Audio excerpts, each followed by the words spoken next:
this on. This is on.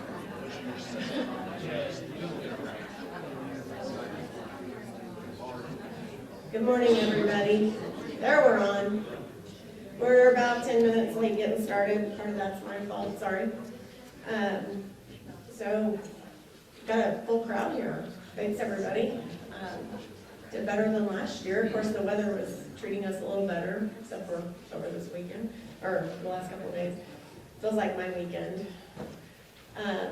So anyway, for anybody that doesn't know me, I'm Lori Alexander with the 911 Coordinating Council, and we'll get this started here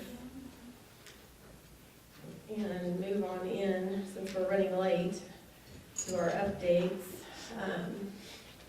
Do we have any? Trying to think of housekeeping. I did pass around some candy to everybody. So what this is for, if everybody will take one off of your table, if you need an extra one, let me know. I was trying to divvy this up in my head, and it's been like my Monday morning, so sorry. So if you need any extras, let me know. But what we're doing is kind of helping with the networking process here. So at lunch, you will, if you picked up a Reese's Peanut Butter Cup, you'll sit at the Reese's Peanut Butter Cup table. If you picked up a Twix, you'll sit at that table. So we're going to divide everybody up and have you sit with some different people and do some networking and discussion there.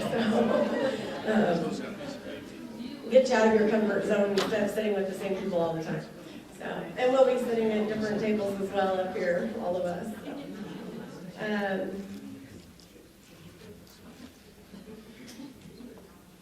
And we'll just go ahead and get it kicked off.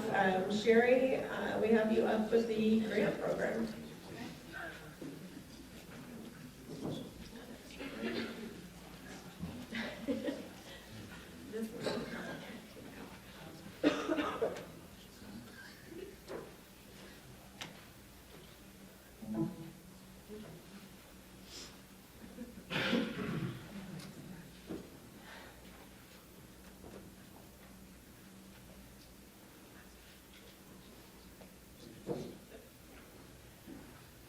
All right, good morning, everybody. When we first put this on the agenda to talk about the grant program, there was money left, and so it was going to be kind of a different presentation.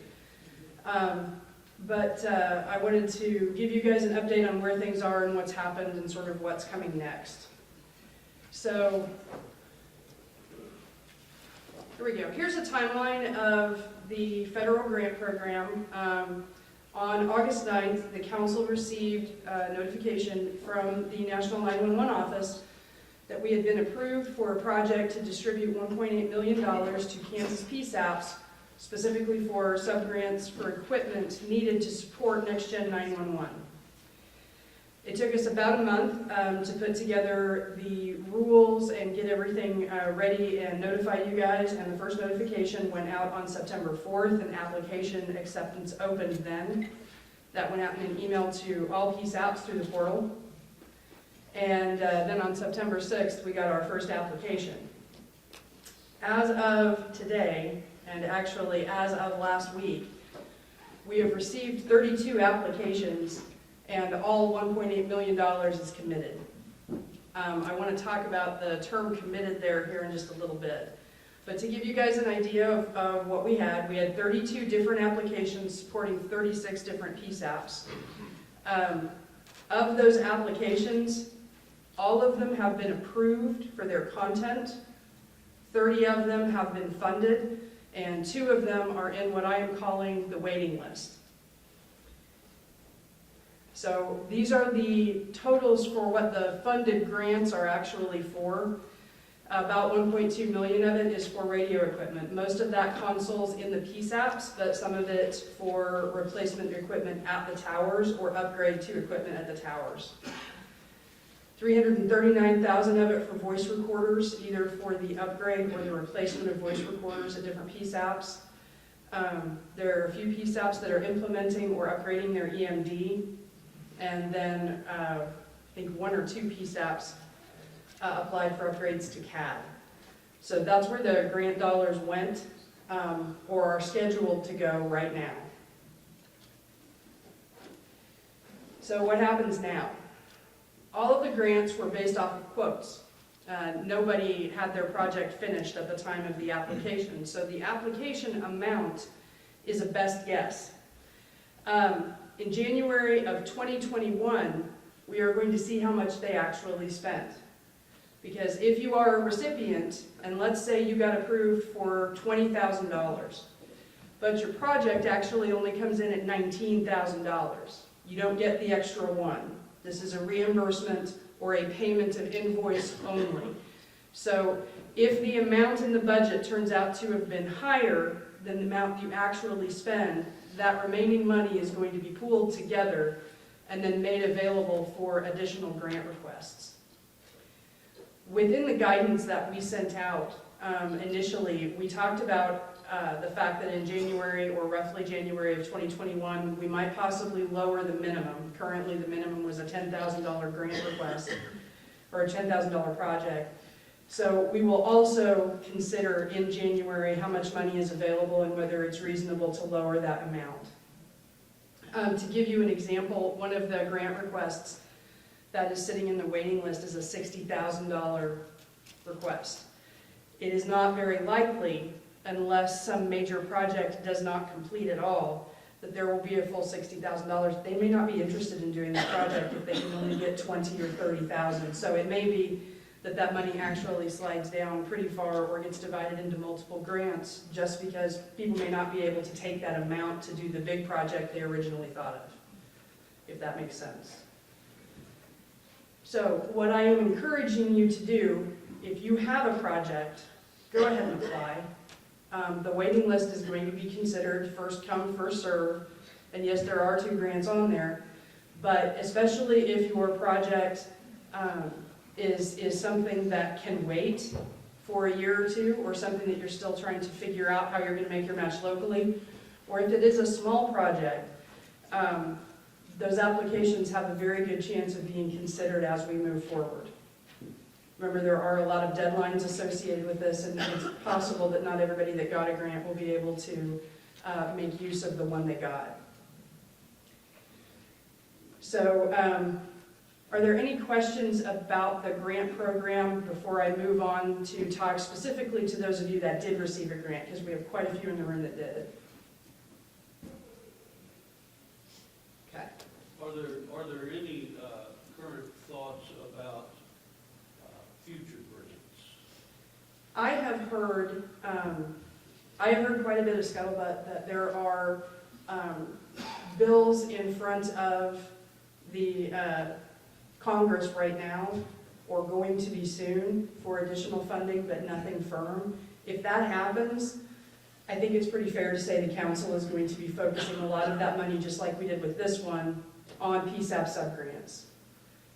Our desire is to make sure that any money that comes down from the federal level benefits all PSAPs, or as many PSAPs as possible. And that's really the best way to do it if we don't have a major project like we did with the mapping. And there's legislation pending at the federal level right now that would create a $12 billion pool of money for federal grants for next generation 911. We'll see what it does. Scott, just information on that, that's located, it's still the NG 911 Act, it's located within the American Transportation Infrastructure Act, and it's currently Senate Bill 2302 within Congress is where that's at.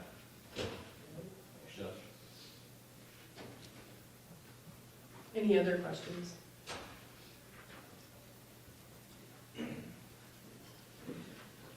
So speaking specifically to the grant recipients, I sent out an email to everybody that had received a grant with some guidelines for how to submit the invoices in order to get them paid, but I wanted to address that here just briefly.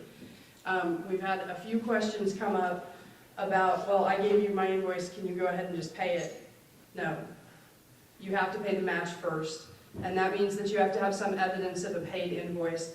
That can either be an invoice that is marked paid or showed paid by the vendor, if you are able to get the vendor to split the invoice into your part and our part, or if the vendor is for whatever reason not able to do that, if you can make a 40% payment and then have them issue an invoice that shows you still have the 60% remaining, that will do too.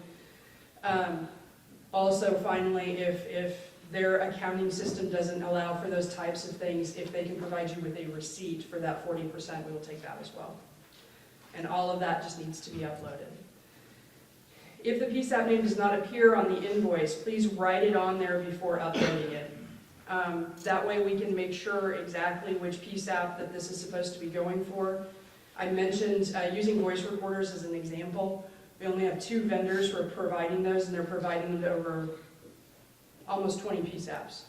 So just because I got one from Voice Products doesn't mean I'm going to know for sure which PSAP it's for if they didn't actually put your PSAP name on it. We also know that at least one vendor has asked, can they bill the council directly? And the answer is yes and no. Yes, the council can be put on the 60% invoice for payment, but no, they cannot send it directly to the council. The PSAP has to do the uploading through the portal of all paid and unpaid invoices. If the vendor is not able to support that in some fashion, perhaps they can email you the invoice so that you can upload it. We are not going to pay them if we receive them in the mail. I think that pretty much covers it as far as those rules go. Does anybody have any questions about that? If you develop any, all of the invoices are funneling through me. So they go to the portal, I will review them, and then I will hand them off to the LCPA. So I am the person that can answer your questions about what needs to be in the invoice, what it needs to say, if you've covered the match, anything like that, that's all me. So please route your questions my way. I will also be here through the day in case you have any questions that you want to come up and ask me about otherwise. And since I have the next presentation, I'm just going to go on to it. Carry on.